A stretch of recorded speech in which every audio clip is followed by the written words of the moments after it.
All right. So we're going to go ahead and get things started. As Coach Regina stated, I am Dr. Yaz. Tell you a little bit about myself. Go ahead and claim my South Georgia roots. I'm from a small town um, in Georgia called Valdosta, um, where I played for Valdosta State University Blazers on their softball team. Proud scholarship awardee for that. If you haven't caught it already, I still kind of have held on to my Southern roots and my Southern drawl.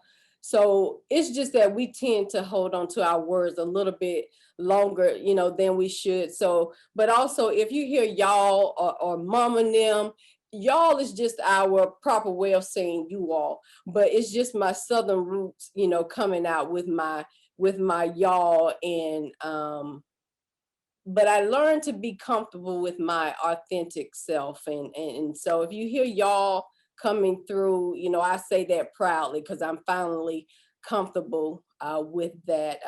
Just a little bit of my professional background. Um, I am a marriage and family therapist, past therapist, where I served on domestic violence boards. I provided individual counseling, marital counseling, premarital counseling, at-risk youth, substance abuse education. What I do currently, um, I'm a master life coach and I super serve women. And basically, what I do, I boldly, give them to the confidence to find inner tools to break mental barriers that's keeping them average when really amazing is their birthright. But nevertheless, I also serve men, teens, and couples. Um, so with formalities, I just want to thank Coach Regina is what I call her, and Why Not Incorporated for allowing me to speak on this topic tonight. Now, tonight, I don't want to be a college professor where I'm just giving you tons of information and you just listen. I want us to be interactive together. If you hear what we call in the facilitation word, eargasm, that's basically something that perks your ear, grabs your attention. I want us to use the chat tonight. Chat with me, talk with me. If I say something that resonates with you, put it in the chat. It's what we call echo it in the chat. So don't be afraid to communicate tonight. So we're gonna move into our topic, and that is suffering in silence. Um, when you think of suffering in silence, if we just think of our current pandemic, we did not think that we would be in a pandemic quarantine for almost next month would be a year. And many have been suffering in silence, if we're honest though, before the pandemic. And we've been suffering in silence and as it relates to mental health. And tonight we're going to highlight suffering in silence. And we're just going to highlight one major mental illness for the sake of time, but we'll be highlighting major depressive disorder, or what we call depression. So if you had to guess how many people have actually suffered a major depressive disorder, what would your guess be? And you can chat it up. You can put what you think in the chat. What you think, how many you think have suffered from a major depressive disorder.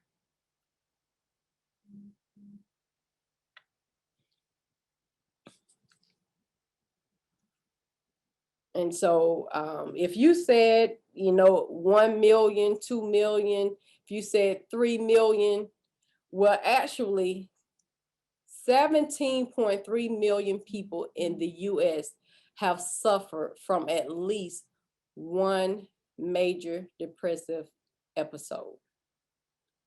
And so when we say depression, I'm pulling up my chat so I can see your chats. So hold on. Somebody said every other person. 90%, 3 million. So when we talk about depression, let's actually look at what that definition means, what that looks like. So when we look at the DSM-5 now, definition, DSM stands for Diagnostic and Statistical Manual of Mental Disorders. It's what we go by when we're to make diagnoses. And it basically talks about a depressed mood where you have a loss of interest, you got a loss in pleasure of your daily activities. Like, I'm a person, I love to shop. So if I ever say I don't want to go shopping for over 2 weeks to a month, check on me, because that's something that I like to do. So also you got sleeping problems, you got eating habits that are not normal to what you normally do. Also, we're talking about your energy, your inability to concentrate. And this has to take place now for a duration of at least 2 weeks or longer. So, we tend to throw that term around, depression, so loosely. Like, a person say, what's wrong? You say, oh, I think I'm depressed. So we are quick to give ourselves that diagnosis, but the DSM-4 actually gives us criteria that we can base that upon. And so when you're looking at the DSM-5 criteria, you got to have at least 5 of these symptoms for at least a 2-week period at the same time. Not one symptom for 2 weeks, another symptoms for another 2 weeks. It has to be grouped together for at least a 2-week period. And so some of those criterias is diminished interest that we talked about. Now, I want to talk about significant weight loss. Now, I'm not talking about when we're dieting because we want to lose weight, because we want to have a hot girl summer. I'm not talking about that kind of, weight loss. I'm talking about when there's a drastic weight loss where your clothes are hanging off of you. But also at the other end of the spectrum, we also have to think about emotional eating and weight gain. When you've had a drastic weight gain, we tend to eat our emotions. Also, it could just be a drastic, you may not lose weight or gain weight, but your appetite has decreased or slightly significantly increased. Another one that I want to talk about is just slow movement, your physical movement. It's almost like you're in slow motion. And then the last one is just the recurrent thoughts of death, suicidal ideation. That means suicidal ideation just basically means your thoughts about suicide. And sometimes it's without a plan. But then there's also a suicide attempt where someone has actually had an attempt to commit suicide with an actual plan. Now, tonight, I told you that we would just highlight, major depressive disorder, but I wanted to make sure that I at least mention, some of the other depressive disorders. And we're talking about major depression tonight, but we're also, there's manic depression, and that's also what we characterize as bipolar disorder.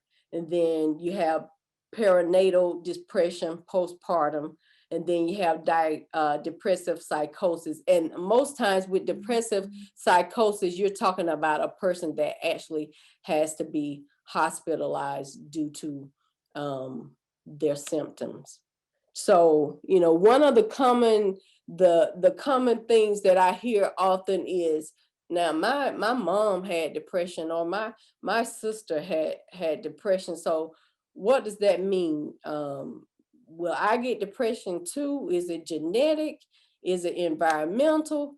What is it? Like, I mean, am I doomed to have it as well? And my answer to you is, it's both. It's what we call multifactorial inheritance. It's kind of like almost you inherit it, but it's not the way that you think. And what I mean by that is, even though a person that relative suffers from depression, and they're 5 times as likely to have depression or develop it, it doesn't come from having a single gene. So you can't say, oh, I have the gene of mental illness or I have the gene of depression. It's actually like a complex combination of genes. But what I've seen, in my experience as a clinician, most times it's environmental. That's the primary um reason that I've seen a lot of times people that have had shared experiences as it relates to like trauma, persons that may have been in the same household that suffer from sexual, physical, or emotional trauma. You tend to see those multiple family diagnoses because you've had those experiences together. And then also sometimes it's learned behavior. We look at what our parents do. We mimic what our siblings do, and how our siblings or how our mothers handle, or fathers for that matter, handle stressful events and stressful times. We tend to mimic what they do.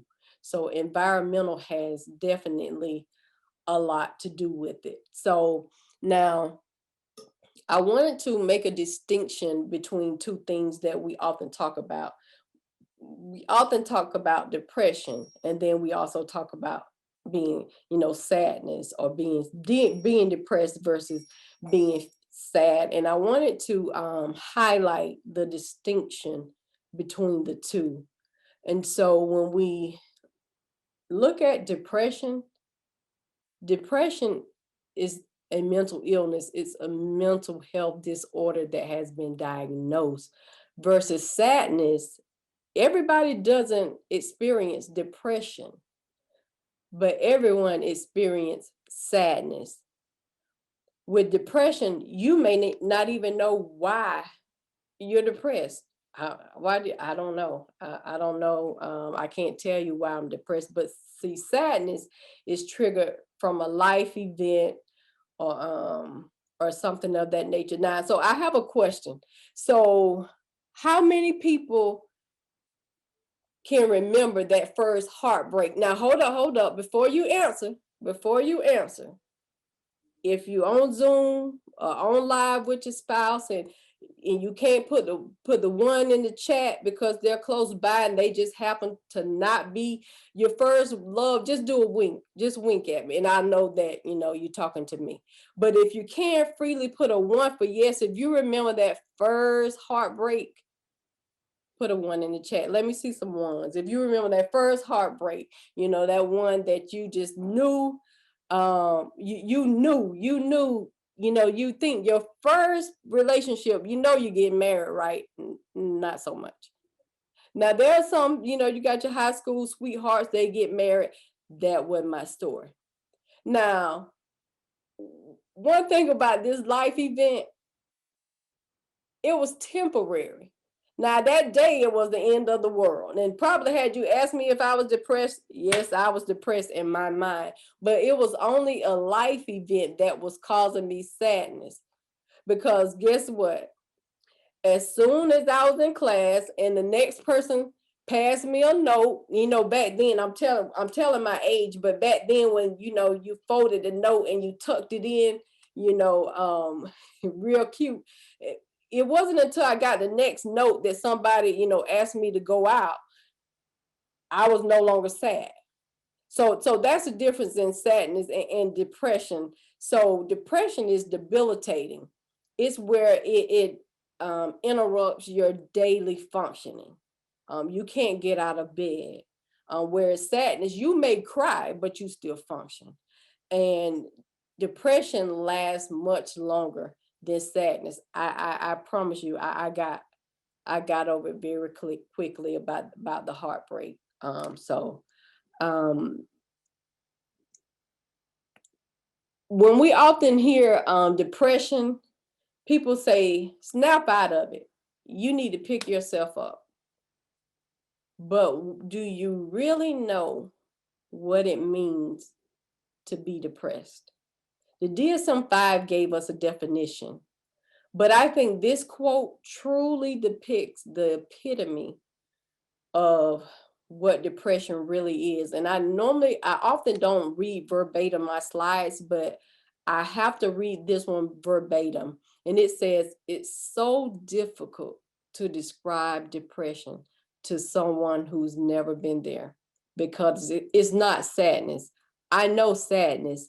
Sadness is to cry and to feel, but it's that cold absence of feeling that really hollowed out feeling. It's like people that are depressed, you can't explain it, and it's not where you can just snap out of it. It's easier said than done, because it's an emptiness that you can't explain. And I just felt like this quote like explained it.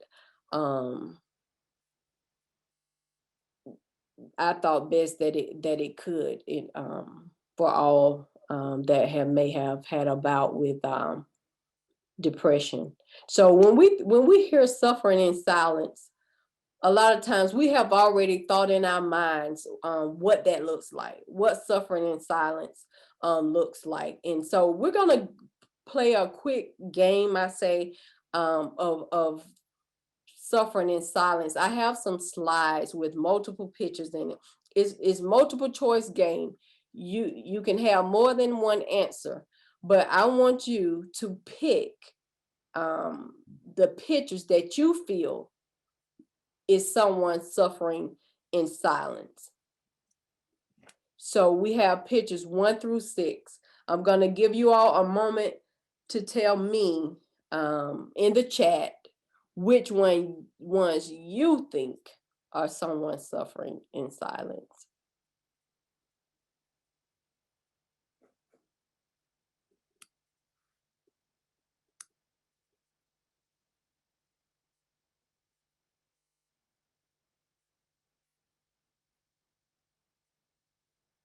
Okay, I see 3 and 6.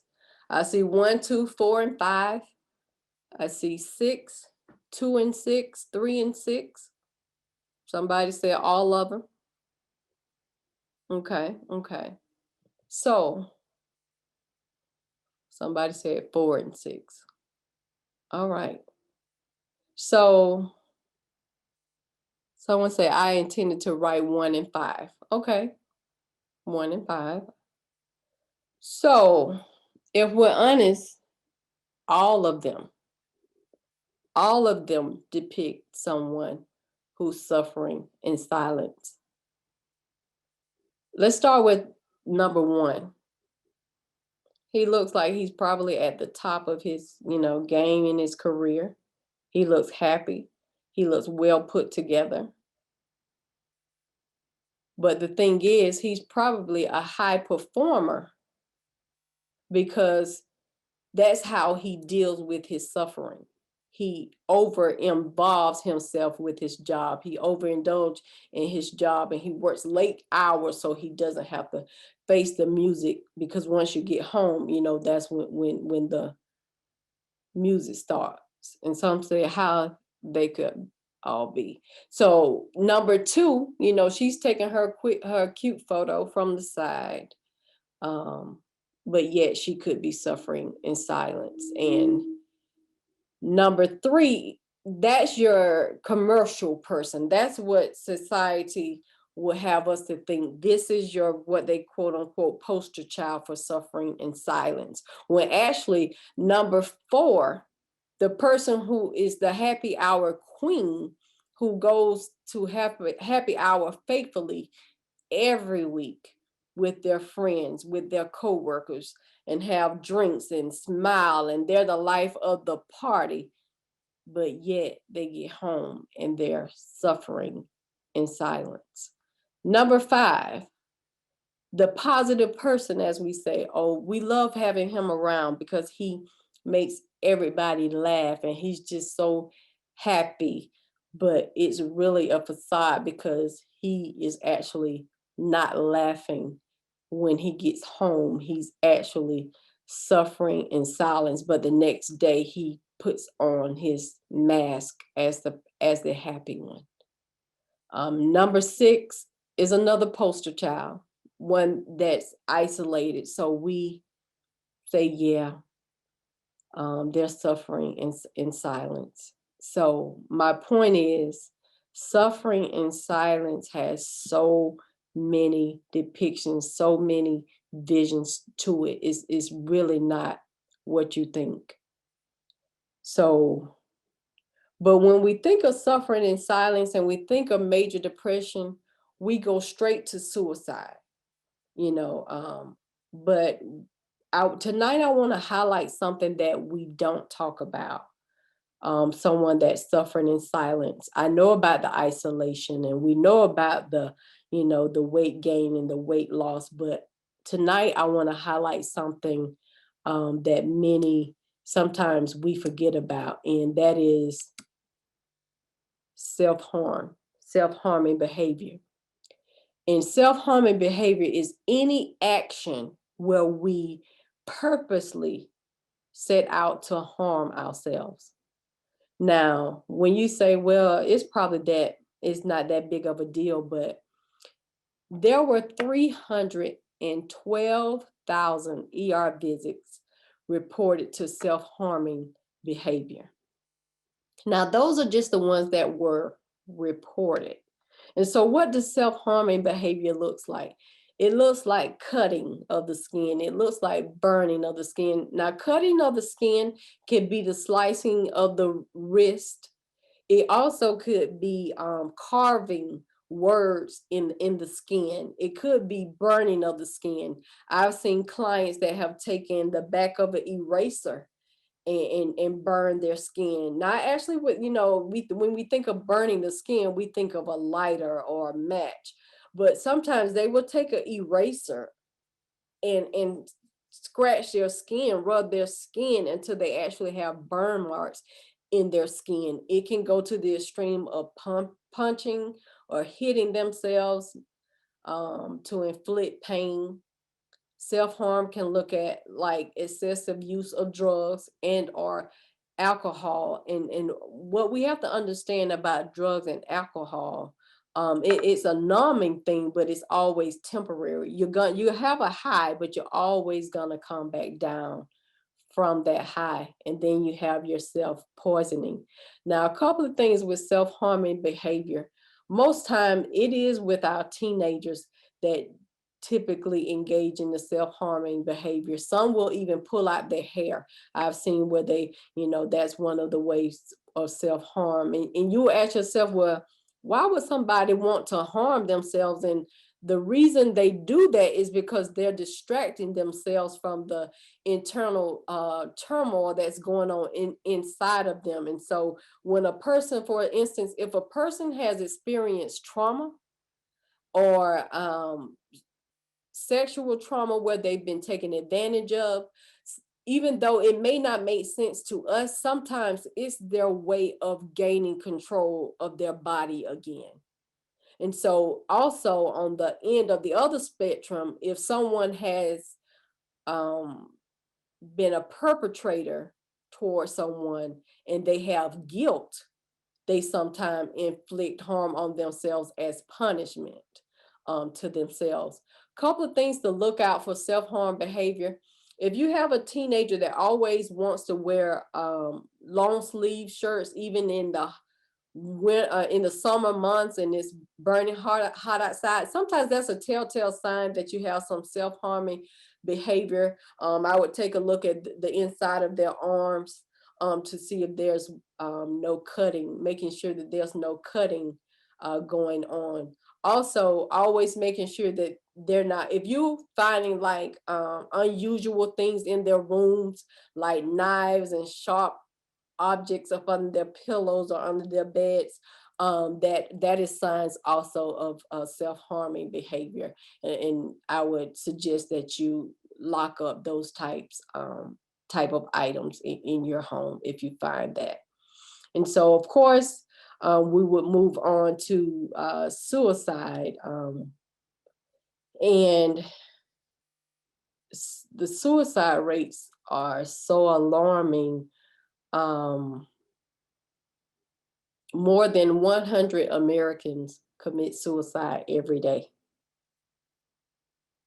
100. So basically, they said for every 2 homicides, there are 3 suicides. Let that sink in for a minute. For every 2 homicides, there are 3 suicides. So when we look at suicide, of course, most times we think of the symptoms. Unfortunately, a lot of times we don't see it coming. There's so many stories out there that talks about how I just don't understand. They didn't talk about it. I didn't see any signs, but sometimes there are signs of suicide when a person is always talking about dying. And they may not directly say, I want to die. And so sometimes we have to really listen to a person. If you find somebody that says something like, it's okay if I don't wake up in the morning, that's not normal. So we have to pay attention to those types of statements if they're always socially isolating themselves. Now, I'm not talking about, this social distancing that we got going on with COVID. That's totally different. I'm talking about social isolation where they're always in their room, always closed off from everybody else.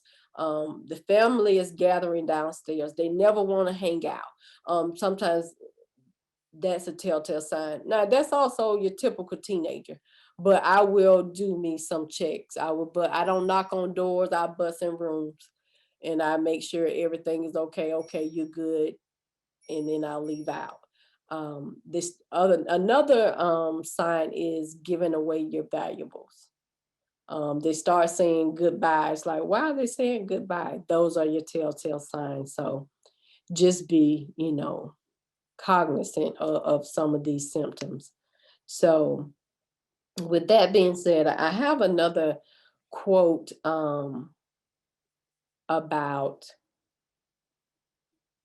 about suffering in silence, and this is from Robin Williams. And you know, eh, we're in an era of social media to where we can easily hide behind it. We dress up for my ladies, for my females. We can put on a good face of makeup, put on our eyelashes, put on our best wig. I'm talking about the wig, the one with the HD lace and the baby hairs, and we take our selfies. We got the best angle, and then we hashtag living our best life. Now, I'm not going to leave out the men, because that wouldn't be fair. So, fellas, I want to, give you your highlight too. You get your fresh haircut, you put on, for your gold tee or your full bearded men. You might add you a little bit of beard oil, and then, you do your selfie, you post it. Okay, I didn't come down your row. You're not a selfie queen. You don't post on social media. Well, maybe this might be your role. Maybe you're a TikToker. Maybe you go on and you find the TikToks that are funny and that makes people laugh, and and you got a little following. You got about 100 people that's watching your TikTok. Okay, but after all the noise stop, after social media is cut off, after the noise stopped, we cry ourselves to sleep. And Robin Williams, who lost his battle with depression, he was quoted saying, all it takes is a beautiful fake smile to hide an injured soul, and they will never notice how broken you really are. All we got to do is fake it. But yet, we are yet suffering in silence. Now, I have a quick video that I want us to watch really quick, and then we're gonna take some questions, and we'll chat for just a minute. But I found this video clip, and I felt like it said everything that I wanted to say, and it said what a lot of people have been saying. So let's take a moment and look at this video clip that I found.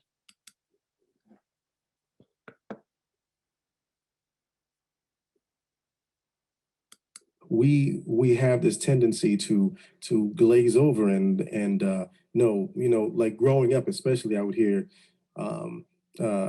psychiatrist or psychologist, that's not for us, that's for other people.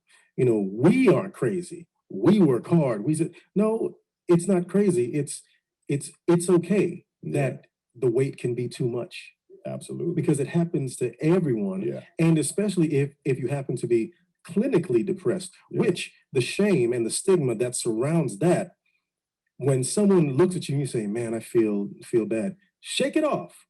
Yeah. Well, I can't shake this off. This is me. I am like this. I feel these feelings deeply, and now you're telling me to cover it up.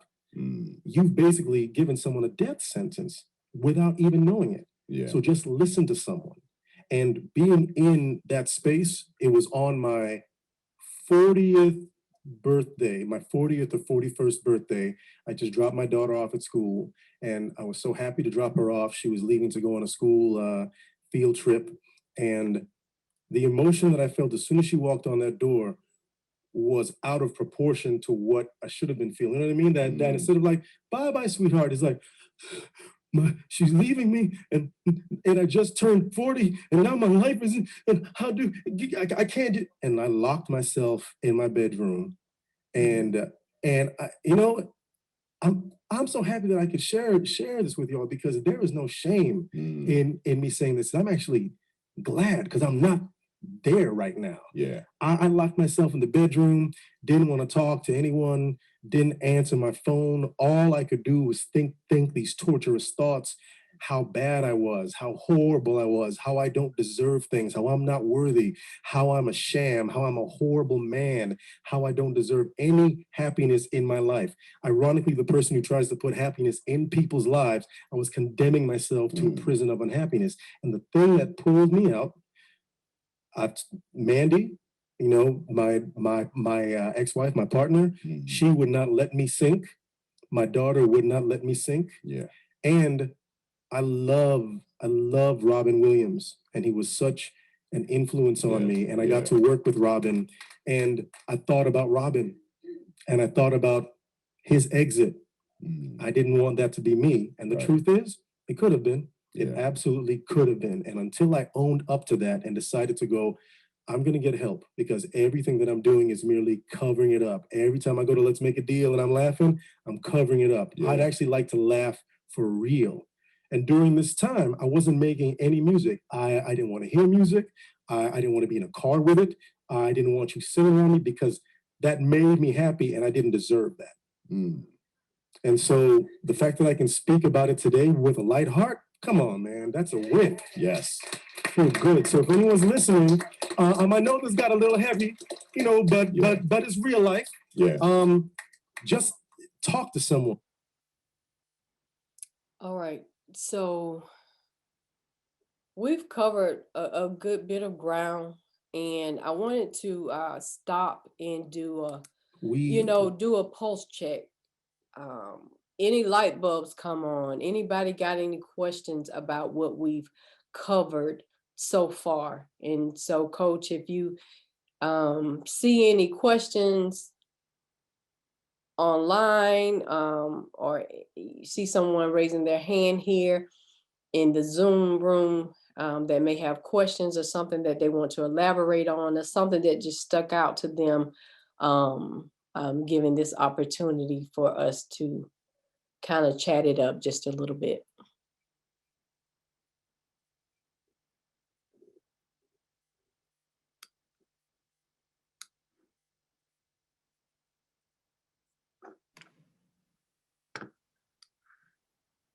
Okay. So you have a question in the chat. What is the first step to come out of one's depressive state? So with depression, a lot of times we don't feel like it, and we don't feel like getting up. We don't feel like doing anything. You can reach out to, if you're not comfortable yet, you feel like you need some intervention. But if you're not comfortable yet actually seeking treatment, and I'll talk about it a little bit later, but it's about reaching out to someone that you trust to talk, at least talk about it. Um, Being transparent, being honest about where you are in that moment. And then hopefully your trusty, what I will talk about later, your trusty three, will encourage you to seek treatment, especially if the depression is what we feel is depression, because at that moment you probably haven't had a proper diagnosis. But if you feel like you're suffering from depression, the first step is reaching out to someone, because we try to fix it ourselves. And sometimes we just need that clinical intervention. But my answer is, if you're not comfortable yet with reaching out to an actual professional, at least reach out to someone that you trust.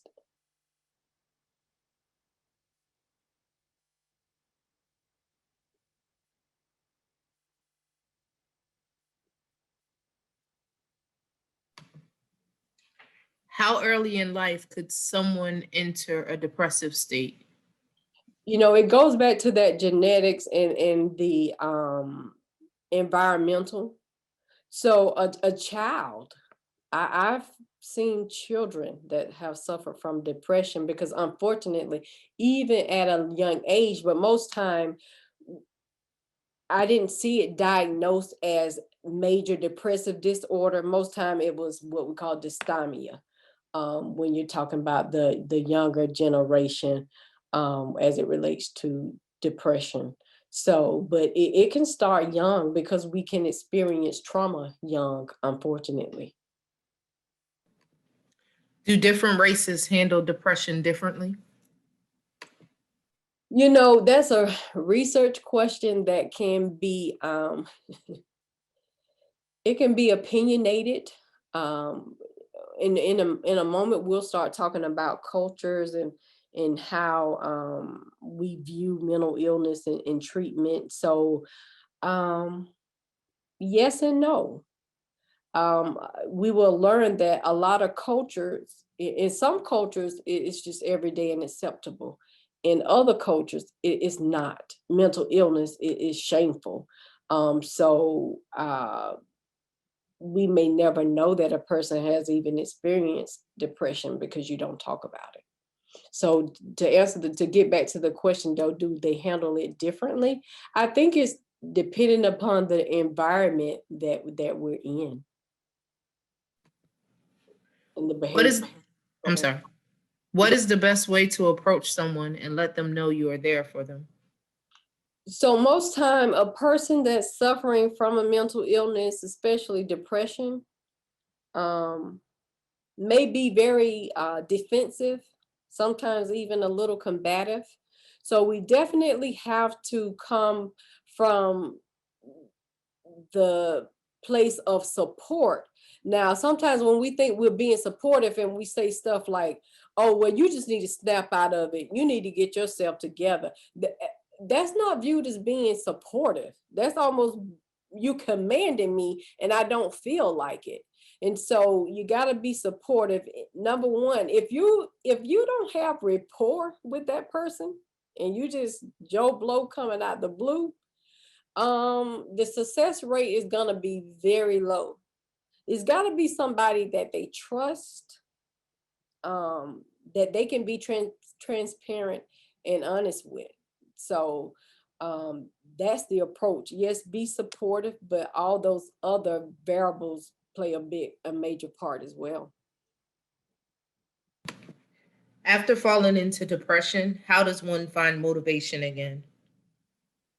So in a moment, we'll start talking about lifestyle changes, things that you can do to better your mood, because this is what we're talking about, a mood disorder. So in a moment, we'll be talking about how eating habit plays a role in your mood, in your daily functions, your daily activities. So that's how you do things over a certain amount of time, it becomes habit, and in turn it will actually better your mood.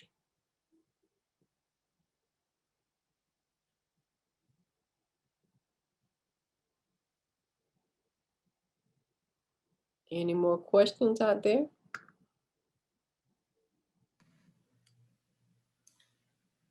During the pandemic, how do you best help teens to get active? So I did a presentation for a youth group, I believe a couple of months back, and that was one of the things about being quarantined in the house. And, we have to call it for what it is. Teens are suffering.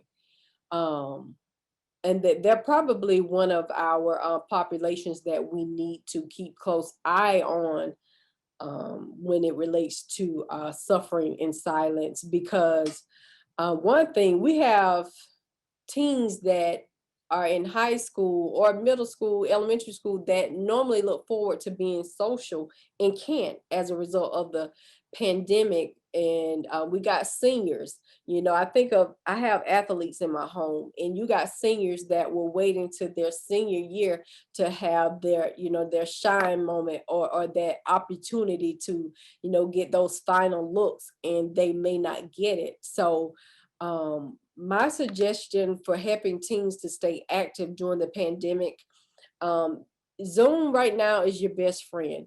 But also with teens, get them out of their room, because that is the battleground for depression.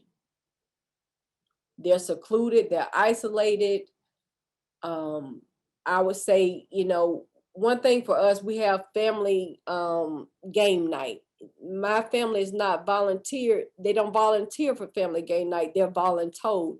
And for that reason, it's the moment for me to for us to put our eyes on them and do checks. Also, there's a plethora of things. I know here in PG County, there's online cooking classes, there's virtual dance classes.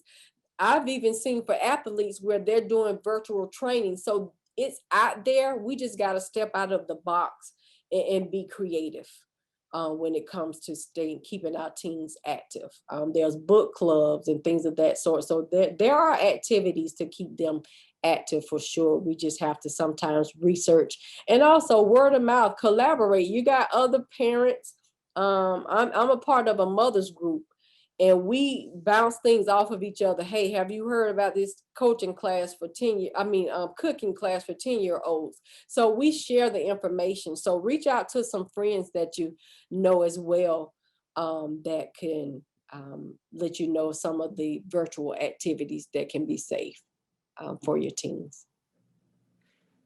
FYI, follow Why Not Inc. Also, we offer a lot of those things as well. Absolutely.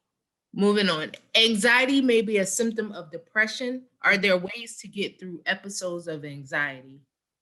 So, anxiety is definitely the cousin to depression. And when you see one, a lot of times you see the other. And anxiety most times is caused about worrying about things that have not happened.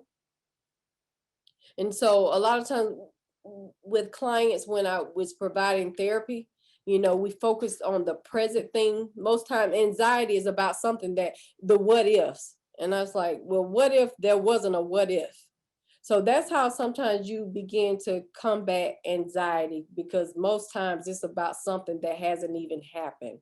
And so, yes, depression and anxiety do sometimes work hand in hand. You see one, you see the other. But what you will find, though, when you start to treat depression, those symptoms of anxiety, such as irritability, nervousness, they tend to decrease as well. So that's my way of combating anxiety. Worrying about the now, focusing on the present moment.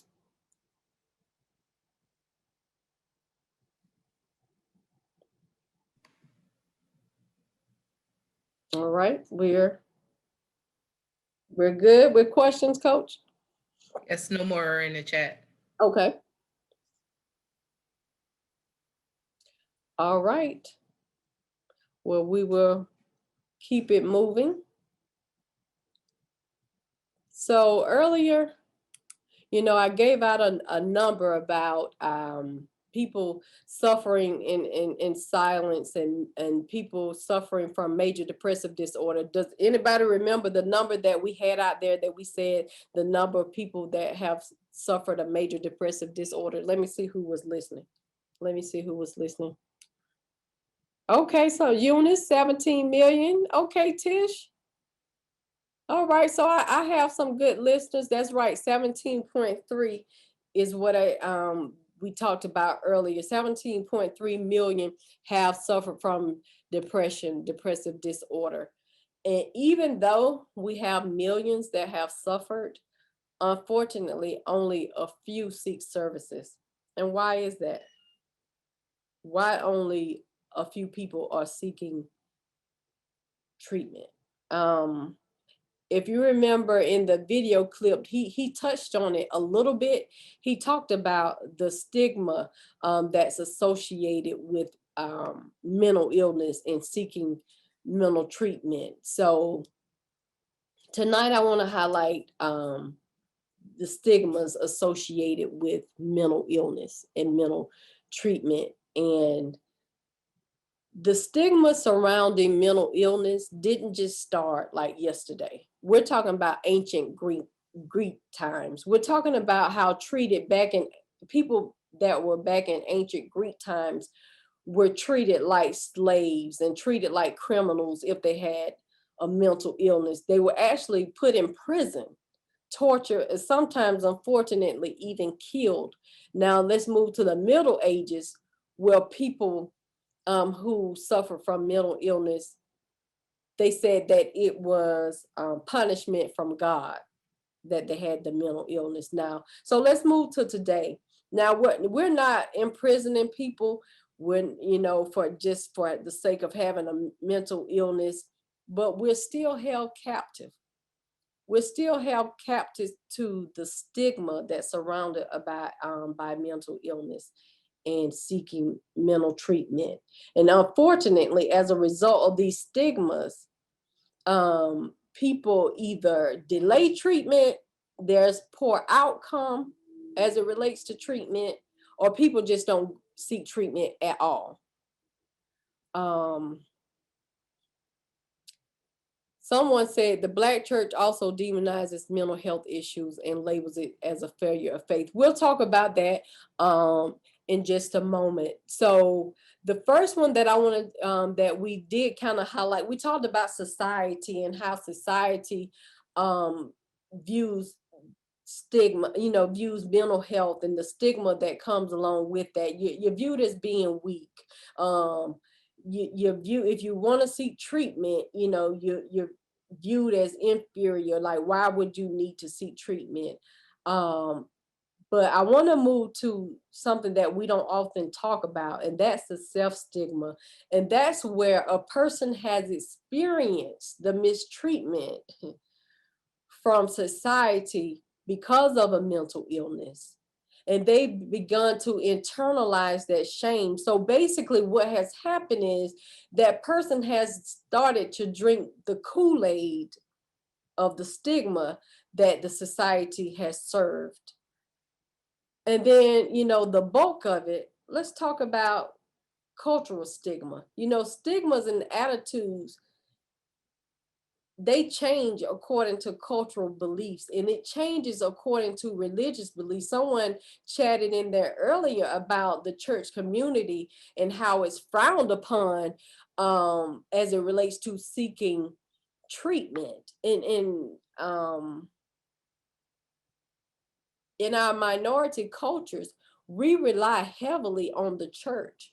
So when we go to the church for a mental illness, because we don't quite feel comfortable with going to the clinician or going to seek professional help yet. So we go to the church, and I don't want to step on nobody's toes tonight in the religious, I don't know if it's any ministers, any pastors on it tonight. I am a firm believer. Yes, I believe in Jehovah Rapha. Yes, there are signs, miracles, and wonders in the Bible. And I believe in prayer. And yes, I believe that prayer can heal. But there's also a time for clinical intervention. And so we have to be very careful when we're talking about religious institutions providing services. And I don't want to get ahead of myself, but I got to highlight that because a lot of times we do feel comfortable going to our pastors and our ministers for help. But also, pastors and ministers, you got to be prepared as an institution to have relationships in the community so that you can make referrals outside so that person, yes, we're going to pray and then we're going to refer. So I want to talk about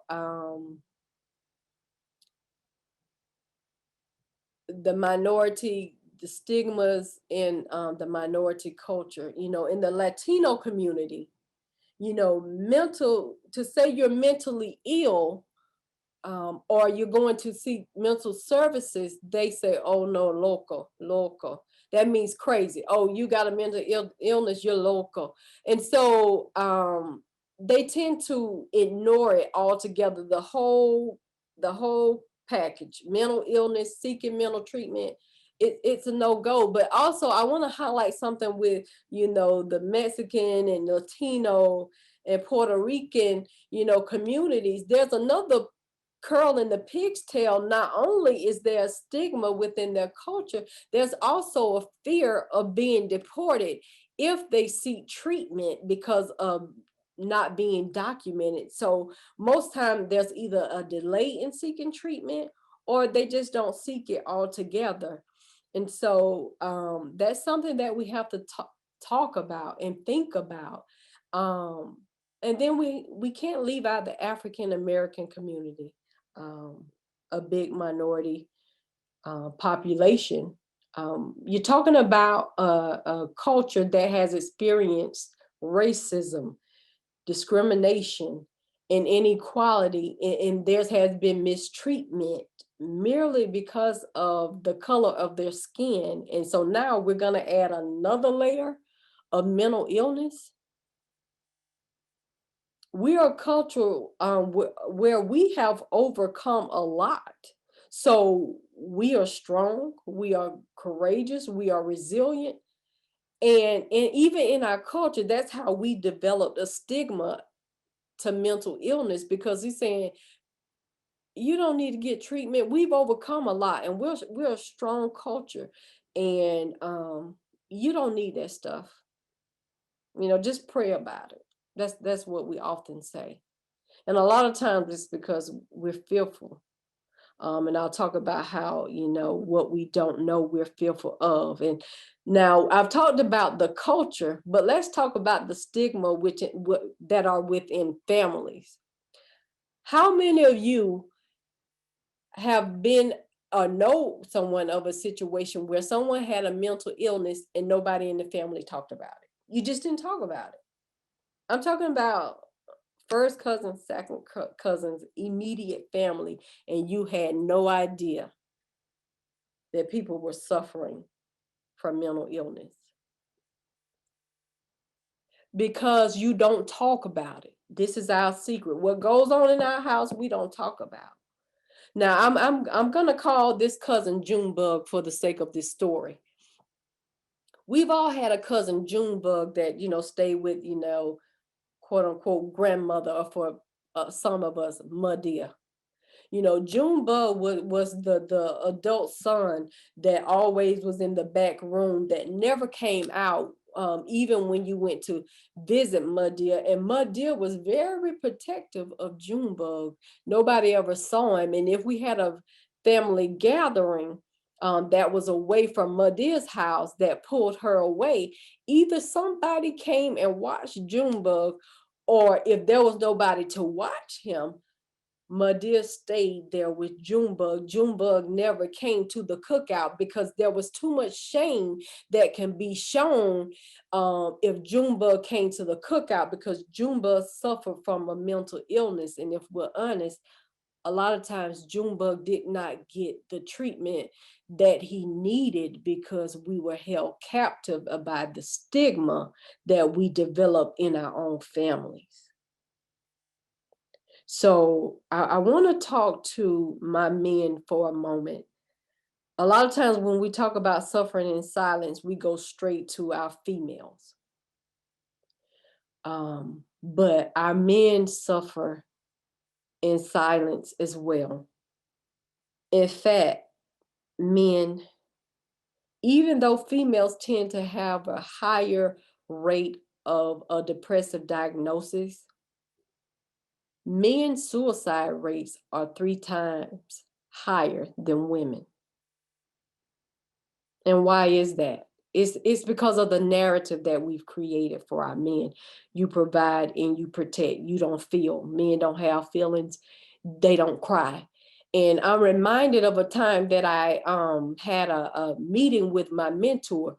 You know, he's impressive. He served on the Obama administration. He's been a Chico in the federal space. He's been an officer in the armed forces.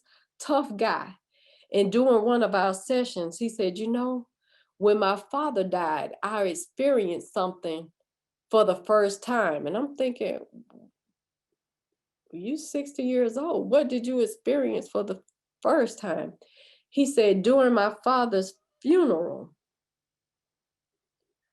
I felt a warm tear roll down my face for the first time, and I was not ashamed. And that, you know, it kind of shocked me for a moment, because in our culture, we have taught our men that crying is a sign of weakness, and it's not. You know, in that video, he said it's okay not to be okay.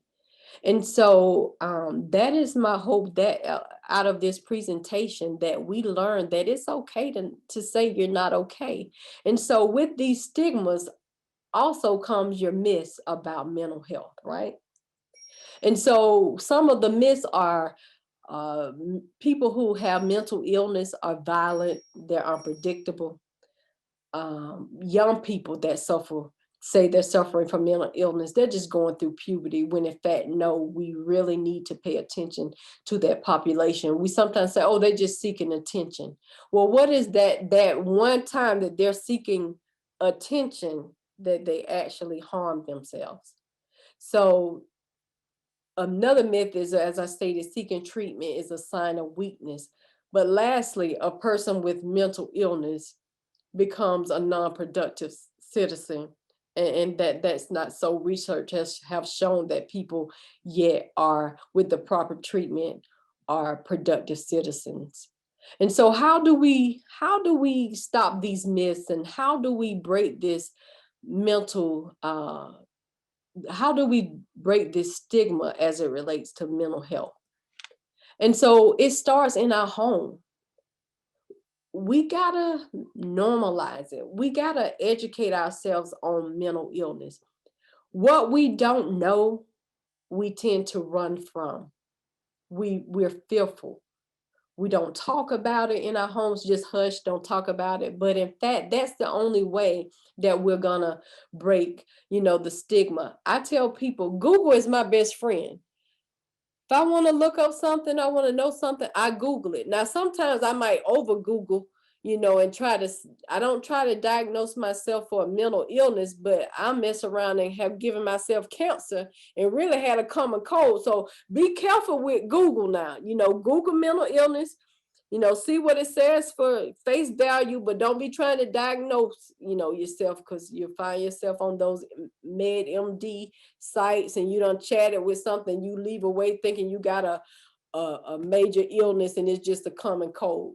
But if it's just to educate, use Google. Now, another thing is developing a strong support system. And I think I touched on this earlier, finding your trusty three.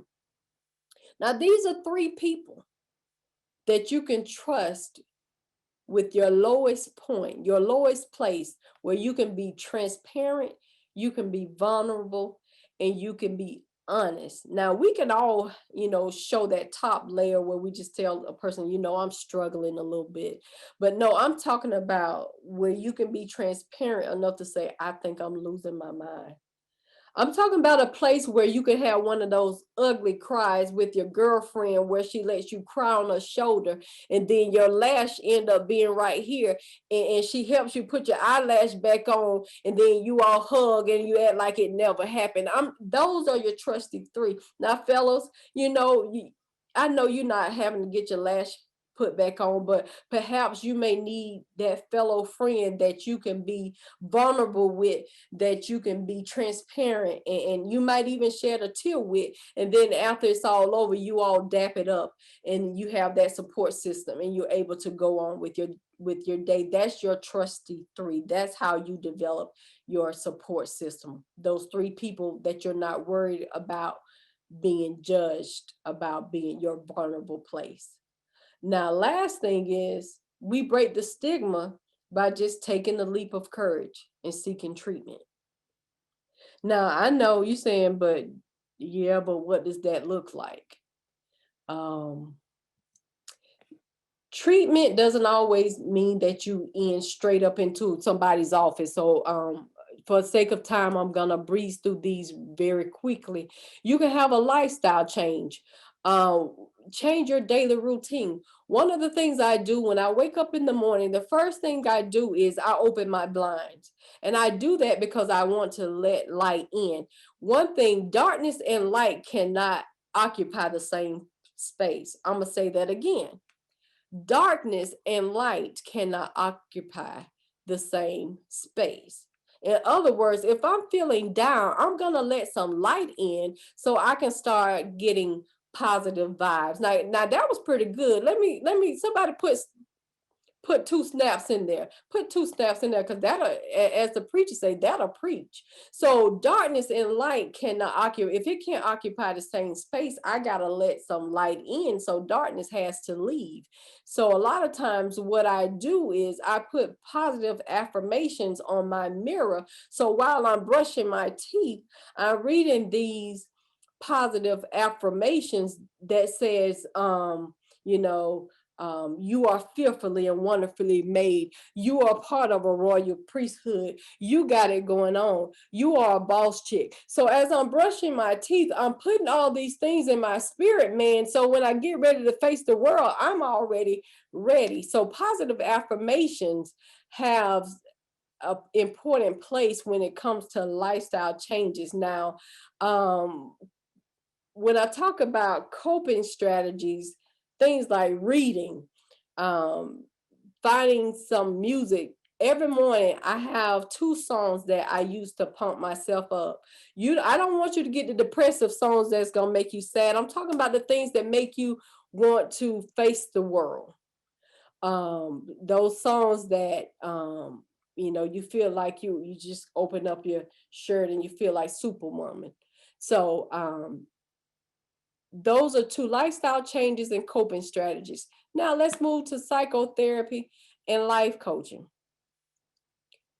Real quick, I want to go back to exercising too. That's very important. Exercising, because what we don't realize is when we exercise, we are producing endorphins and serotonin that produces natural antidepressants that will improve our mood. And in fact, if we exercise for 30 minutes 3 times a week, we can alleviate depression in some cases. Eating habits, making sure you get your amino acids that has your neurotransmitters that helps produce antidepressants as well.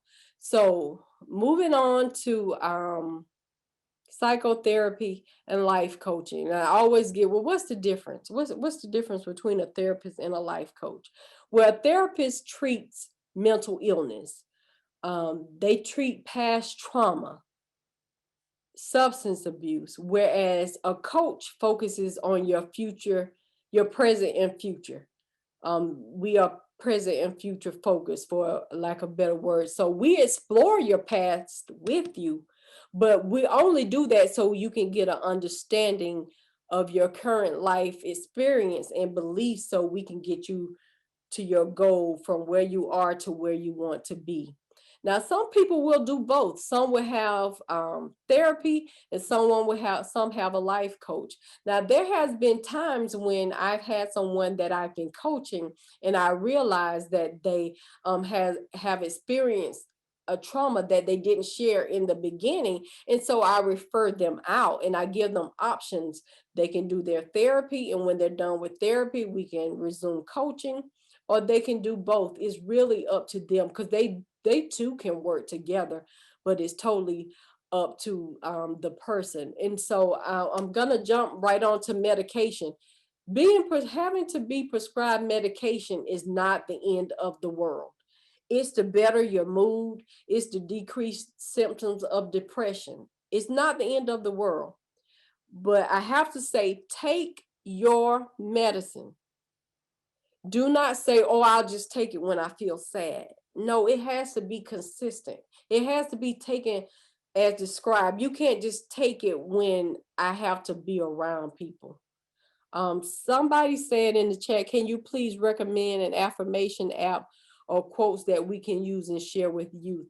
Coach Stacy, I will share that at the end of the presentation with my resources, and that's a great question. Great question. All right, so real quickly, when we look at mental health assessments, it should have components. It should consist of a physical exam, where they're ruling out other medical conditions. Because one thing that we don't realize is there are other medical conditions that can also look like depression. And when one is present, the other is present. For example, thyroid disease. Thyroid disease can also look like depression because they're sluggish mood. Person has an inability to get out of bed. So being able to have labs done, to get blood work done, anemia can also look like depression. You just don't feel like it. It's not that you're depressed, you just have low blood. So being able to, when you can, have labs done so we can holistically look at things. The mental evaluation basically is historical data. We're looking at a history of mental illness. Have you ever had treatment before? How long was the treatment? Was the treatment successful? What symptoms you having? How long have you been having those symptoms?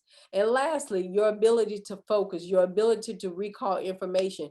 We're also looking for things like grandiose statements, to make sure that the person is not experiencing a manic depressive moment or what we call a bipolar depression, where they got these grandiose ideas. For example, the person does not have a job, they did not come into an inheritance, they don't even have a bank account, and they're telling you when they leave your office, they're going to buy them $1 million home. And I'm not talking about a faith walker. I'm talking about someone who really thinks that they're about to buy $1 million home. So those are some of the things that you should look for or expect when you're talking about a mental health assessment. Next is, what should I expect if I go to therapy? You should expect it to be confidential. Now, there are some times when you have to break a confidentiality if you're a harm to yourself or you're a harm to others, if there's abuse toward the elderly or a child, then confidentiality is broken. But you should you should leave feeling heard, not judged. We're empathetic, but we also foster growth.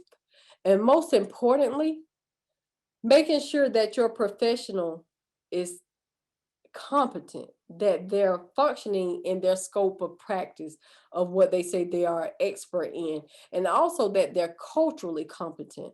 And this is so important because a lot of times you will find if they don't know a certain culture, you can even be misdiagnosed, um, because a person is not familiar with a certain culture and their beliefs and the way, that they behave according to certain things. So I always give the example. I had a father who was had been sentenced to do parenting classes because he was charged with child abuse.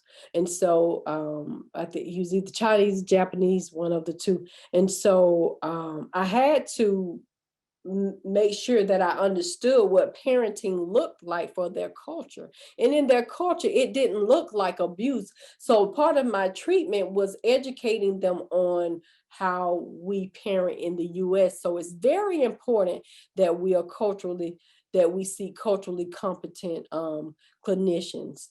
All right, moving right along.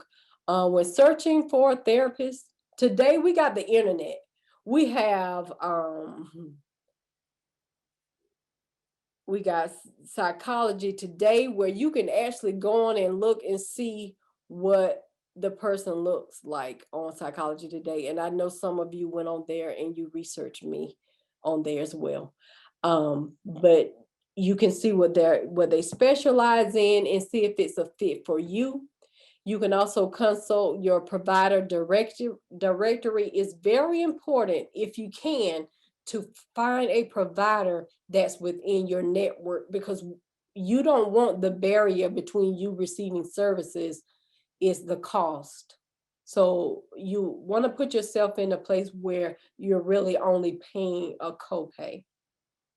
And then you can explore your local community resources. And I've outlined those for you. You got your National Suicide Prevention Lifeline that you can call. And then I talked earlier about the self-harm. There's actually a text line. Our teens, they like to text. They don't like to do a whole lot of talking. So there's an actual crisis text line that they can use. And then you got your Maryland Crisis Hotline. And then you have your DC and for us, PG County crisis hotline. And I want to highlight the crisis services because I actually interviewed a police officer last week because I wanted to give you the right information tonight, because I'm telling you to go out and make sure that you receive services. And sometimes people are in a crisis situation to where they have to contact, 911 in some instances. And I asked the officer, I said, how do I tell them to contact 911, but at the same time, not be afraid that they're gonna be shot or injured, even in seeking services for mental health intervention, a mental illness intervention for a loved one. And what she told me was, she said, a lot of times when we're going on calls with mental illness, because of the stigma that's associated with mental illness, a lot of times when we get those calls, we get very little information because the family is too ashamed to say what is really going on. So a lot of times the 911 call is basically saying, a person is saying, I got a loved one that is not acting like themselves and I can't control them and I need help. That's all they got to go on. So the officers are put in a position to where they got to protect themselves and they got to go see what they're facing. But she said, if the caller is honest on the front end, we handle it totally different when we get there. She said, for example, if when they call, they say, I have a loved one that is experiencing a mental illness crisis. They have a history of depression or psychosis or schizophrenia, and we think that they're off of their medication and we need some assistance. Then that gives the dispatcher the information that is needed to also dispatch the crisis team. And the crisis team is a team that is comprised of clinicians that are trained to intervene in these types of situations. So we gotta let go of the stigma so that we can be properly served even in crisis situations. I think someone talked about some apps about depression and things like that. There were two apps that I researched, and one of them is called Dailyo Journal, and it's an app that kind of keeps up with your mood, and you can kind of write down your feelings and emotions. And then there's also even a game, and all of these are free, that's called Happify. Um, Happify is a game that's supposed to increase mood. Someone had the question of, do you feel it is important to have a professional with like spiritual values and background? Um, from clinically, we're not supposed to impose our beliefs onto a client. Now, once we're in a session and the client begins to talk about their spiritual beliefs, we can then discuss it, but we don't bring it up because clinically and ethically, we're taught not to do so. But once the client introduces it, we can talk about it, but there will be no praying in sessions when you're talking about a clinical professional that's licensed and that is billing insurance. We have to make sure that we're walking the ethical guidelines as it relates to spiritual values and backgrounds. Someone said, is the mobile crisis team 24 hours? Now, the PG County mobile crisis team, I believe, is 24 hours, whereas DC crisis response team is like from 10 a.m. to 1 a.m. So, but most of them covers a multitude of the hours as it relates to times or hours that they are available for intervention. And so these are the resources that churches need to have on their speed dials. One quote that I like to often share is, when we're talking about depression and we're talking about self-harm and suicide, don't make a permanent decision for a temporary situation. The situation is temporary. So when you transition and you commit suicide, there's no going back. So let's not make a permanent decision for a temporary situation. And I talked about one of my the positive affirmations, and I also use scriptures. Philippians 1:6 is one of my favorites, being confident of this very thing, that he who has begun a good work in you will complete it until the day of Jesus Christ. Now, 2020, it knocked the wind out of a lot of us. And 2021 is not easing up, if we're honest. Many of us have lost jobs, we face illness, our finances have been shaken, homes have been lost, and the list goes on and on. And what I've also found is during quarantine time, domestic violence rates numbers have gone up as well. So those are some of the things that I'll come back and answer those questions in the end in just a moment. If you're able to take a breath, that's your second win. It's a second opportunity. It's another opportunity to walk in your purpose. Now, I have one last interview that I want to talk about, and then I'm done. There was this aspiring doctor who was killing it. And I told her, when I grow up, I want to be like you. And she said, no, you don't. And I was shocked. I said, what you mean? I said, you excelling in your career, and you got a strong marriage, and you're an example for Black women. We don't see this level of profession, and I'm trying to get there. And she looked at me and she said, you know what? Every day I boss up. I mentor people. I run my household flawlessly. And then actually I'm falling apart. She says, and I said, what? And you know what? That was one of the hardest interviews, because I was so shocked. That was one of the hardest interviews that I had.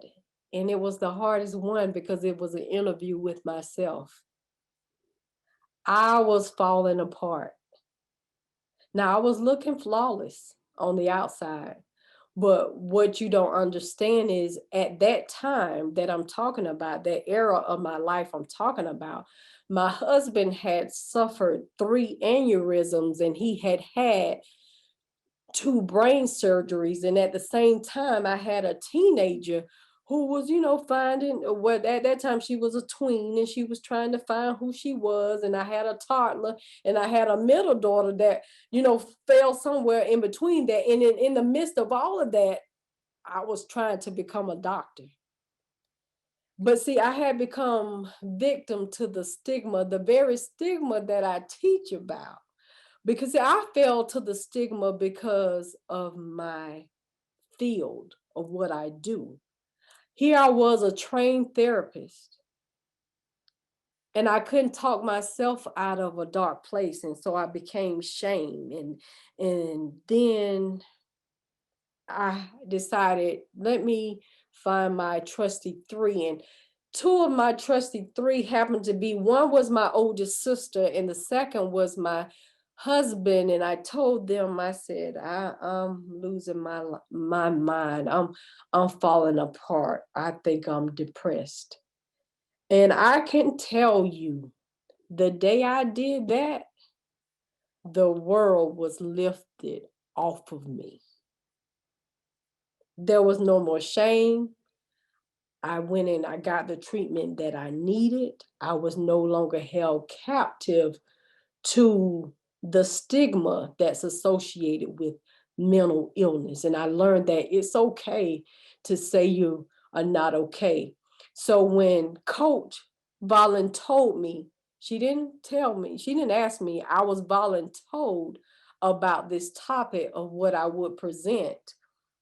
I had no choice but to accept it because the world needs to hear about my journey about mental illness and how if we take the proper steps, we can overcome it and that is treatable. So Coach, I want to thank you for allowing me to continue to walk out my purpose and continue to talk about mental illness and continue to talk about it happens every day.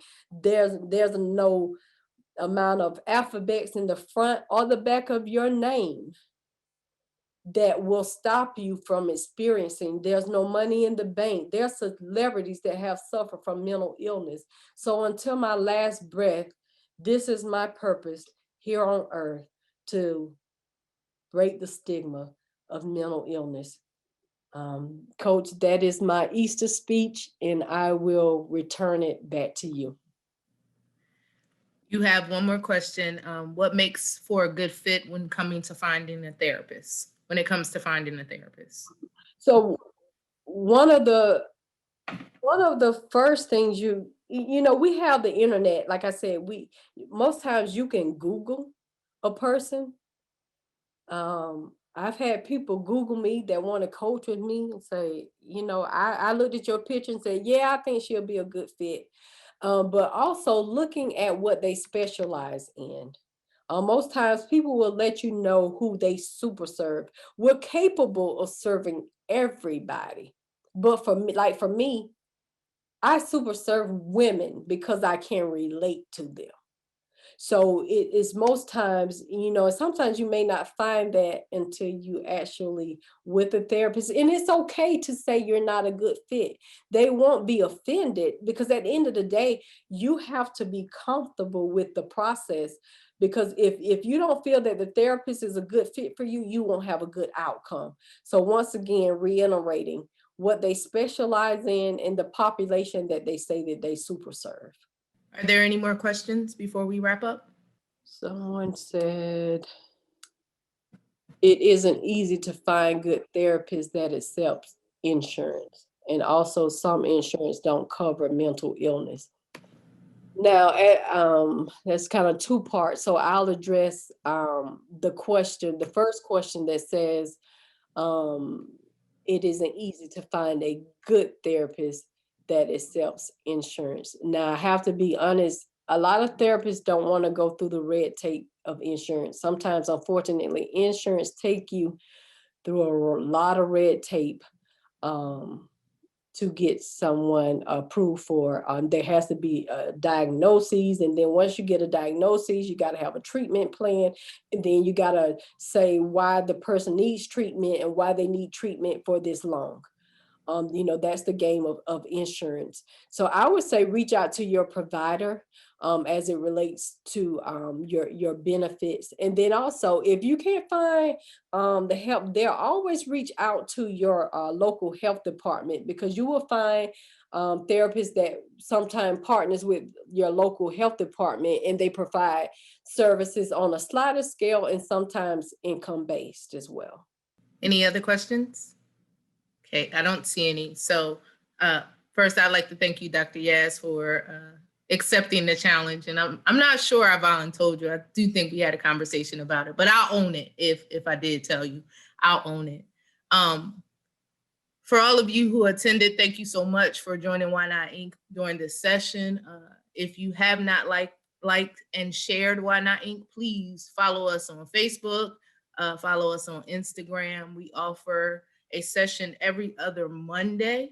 Our next session coming up, we'll be talking about college preparation, making sure our young people are prepared before they go into that college realm, whether it's community college, whether it's a four-year university, whatever decision they choose to make, we want to make sure that they're prepared for it. You will also receive a survey. I ask that you fill it out so that we can continue to provide programming that's effective and efficient. Outside of that, everyone else, have a good night.